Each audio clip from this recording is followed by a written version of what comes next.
நடுநாட்டு தேவார தலங்கள் 21வது தலமும், தேவார பாடல் பெற்ற 232வது தலம் தான் திருவாமாத்தூர் அபிராமேஸ்வரர் கோயில் சொல்லுவாங்க. ஆனால் அழகியநாதர்னு இவரை சொல்லுவாங்க. தாயார் பேர் முத்தாம்பிகை. விழுப்புரத்துலேருந்து செஞ்சி செல்கிற சாலையில் ஆமாத்தூர் அப்படிங்கிற பிரிவுலேருந்து 2½ கிலோமீட்டர் உள்ளே போகணும். அந்த காலத்திலே பசுக்கள் பல நாள் தவம் செய்து இந்த இறைவனை வழிபட்டதுனால ஆமாத்தூர் அப்படின்னு குறிப்பிடுறாங்க. இரட்டை புலவர்கள் இந்த இறைவனை மீது கலம்பகம் பாடியிருக்காங்க. சம்பந்தர் ஒரு பதிகமும், அப்பர் 2 பதிகமும், அதேமாதிரி சுந்தரர் மன்னிக்கணும், சம்பந்தர் 2 பதிகம் பாடியிருக்கிறார், அப்பர் 2 பதிகம், சுந்தரர் ஒரு பதிகம்.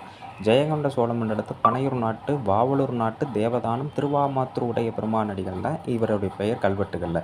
இந்த இது பார்த்திங்கன்னா பம்பை, செஞ்சி ஆறு, சாரங்கபாணி ஆறு, சுண்ணாம்பாறு இதோட கலவையில் இருக்கக்கூடிய ஒரு பகுதியில் தான் இந்த கோவில் இருக்குது. அதேமாதிரி இந்த கோவிலோட உள்பகுதியில் வட்டப்பாறை அம்மன், இங்கே ஒரு அம்மன், திருவொற்றியூரில் எப்படி வட்டப்பாறை அம்மனோ அதேமாதிரி இங்கே ஒரு வட்டப்பாறை அம்மன் இருக்காங்க.